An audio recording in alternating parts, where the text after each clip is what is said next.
मंजिल उसी को मिलती है जिसके सपनों में जान होती है दोस्तों। मंजिल उसी को मिलती है जिसके सपनों में जान होती है। पंखों से नहीं हौसलों से उड़ान होती है दोस्तों।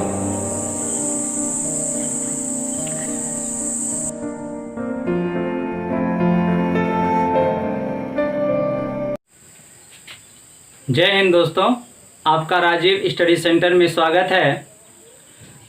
रीजनिंग में हम लोग नया टॉपिक को लेकर चलने वाले हैं जिसका नाम है कैलेंडर। दोस्तों, कैलेंडर बहुत ही इम्पोर्टेंट चैप्टर है कॉम्पिटिटिव एग्ज़ामों के लिए। SSC CGL, bank, NTPC, group D, जितने परीक्षा वनडे होते हैं दोस्तों, रीजनिंग के अंतर्गत कैलेंडर बहुत महत्वपूर्ण भूमिका निभाता है। तो हम लोग कैलेंडर संबंधी टॉपिक को पढ़ने वाले हैं दोस्तों, और देखेंगे कि किस किस टाइप के प्रश्न बनते हैं यहाँ से। तो आइए देखते हैं दोस्तों। जो कैलेंडर होता है उसके बारे में आप विधिवत जानते हैं। मैं जिस कैलेंडर की बात कर रहा हूँ दोस्तों, वह कैलेंडर जो हम लोग अंग्रेजी वाला कैलेंडर कहते हैं वो वाला है। जो कैलेंडर का इतिहास है, हिस्ट्री है, हम उसमें नहीं जाते। हम लोग वही पढ़ेंगे जो हमारे परीक्षा के लिए उपयोगी हो। तो दोस्तों, आप देखेंगे कि प्रश्न कैसे बनते हैं और उसको हम कैसे बहुत कम समय में लगा सकते हैं दोस्तों। तो आइए पहले कुछ टर्मिनोलॉजी, कुछ शब्दों के अर्थ को समझते हैं जो इसमें प्रयोग होगा।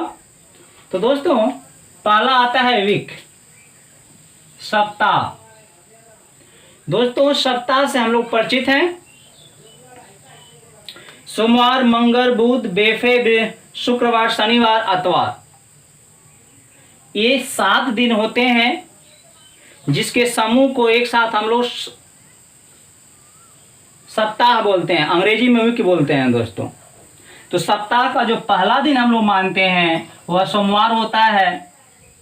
तो पहला दिन सोमवार है, इसलिए इसका कोड जो होगा 1 हम दिमाग में रखेंगे। मंगलवार सप्ताह का सेकंड दिन होता है, इसलिए इसका कोड जो होगा 2 होगा। और बुध का मतलब 3, बृहस्पति का मतलब 4 होगा दोस्त, और शुक्रवार का मतलब 5 होगा, शनि का मतलब 6 होगा, और रविवार का मतलब 7 होगा, या इसी को हम शून्य भी कहते हैं दोस्तों। तो आप इस कोड को याद रखिएगा।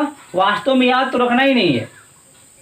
हमें पता है कि सोमवार प्रथम दिन है, मंगलवार द्वितीय दिन है, बुधवार तीसरा दिन है, बृहस्पतिवार चौथा दिन है। तो सप्ताह का जिस नंबर का दिन है उसका कोड वही होगा जब हम सवाल के अंदर कोड का प्रयोग करेंगे दोस्त। तो इस बात को ध्यान दीजिएगा। और रविवार का जो कोड होता है वह 7 या 0 होता है दोस्त। हम बताएंगे 0 क्यों होगा। 7 तो होगा, आपको समझ में आ रहा होगा, क्योंकि 7वां नंबर पर है। तो एक सप्ताह में 7 दिन होता है, वो हमने बताया आपको दोस्तों। सप्ताह के बाद जो टर्मिनोलॉजी आता है, जिस समूह को हम कहते हैं मंथ, महीना। 4 सप्ताह का लगभग 4 सप्ताह का एक महीना माना जाता है दोस्त। कुल 12 महीने होते हैं। कुल 12 महीने होते हैं दोस्त। और 12 महीने जनवरी, फरवरी, मार्च, अप्रैल, मई, जून, जुलाई, अगस्त, सितंबर, अक्टूबर, नवंबर, दिसंबर होता है दोस्तों। तो ये 12 महीने होते हैं। आप सबको याद होगा, जानते होंगे इसके बारे में। लेकिन कुछ बातें हैं जो सवाल के अंदर, सिद्धांत के अंदर प्रयोग होगा कि जो महीना होता है, क्या सभी बराबर दिन के होते हैं? बिल्कुल नहीं होते।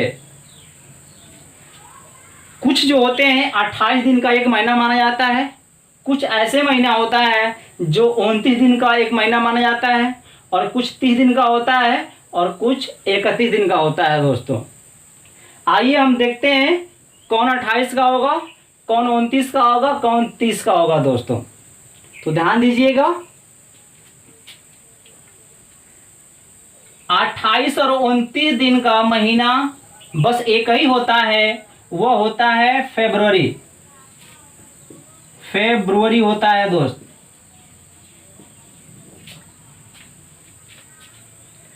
तो जिसको हिंदी में हम फरवरी बोलते हैं, तो फरवरी महीना 28 या 29 दिन का होता है। और जो 11 महीने होते हैं शेष, वह 30 या 31 दिन के होते हैं दोस्तों। तो इस बात को ध्यान दीजिएगा, फरवरी में कौन 28 का होगा और कौन 29 का होगा, इसको भी ध्यान दे देते हैं दोस्त। तो ध्यान दीजिएगा, जो लीप वर्ष का जो साधारण वर्ष का फरवरी होगा, साधारण वर्ष, वह फरवरी जो होगी वह 29 दिन की होगी दोस्तों। और जो लीप वर्ष का होगा दोस्त,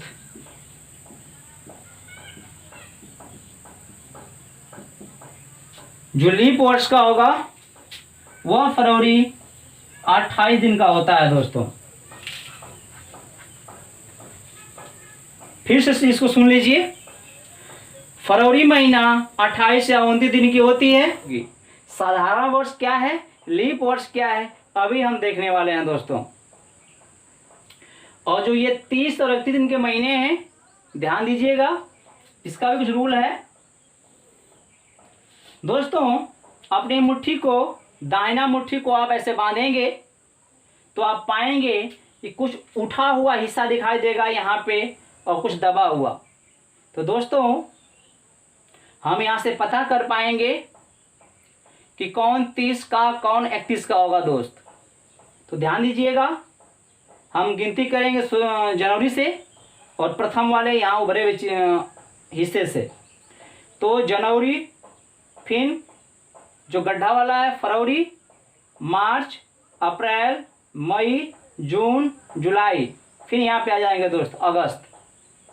तो दोस्त जो जिस महीने का नाम इस उभरे वाले हिस्से पर पड़ रहा है वह 31 दिन का होगा, और जिस महीने का नाम इस दबे वाले हिस्से पर पड़ रहा है तो वह महीना 30 दिन का होगा दोस्त। तो ये बात ध्यान दीजिएगा। तो अभ्यास करने से आपको ये समझ में आ जाएगी।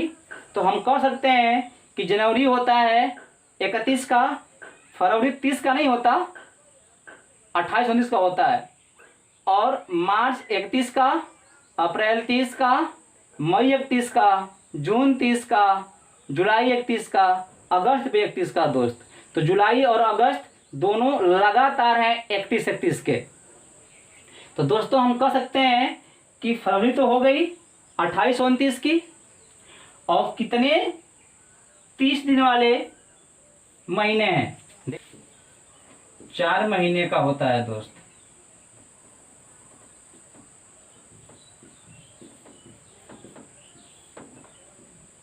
चार महीने का 30 दिन का होता है। और कितना बच गया, तो ये बच गया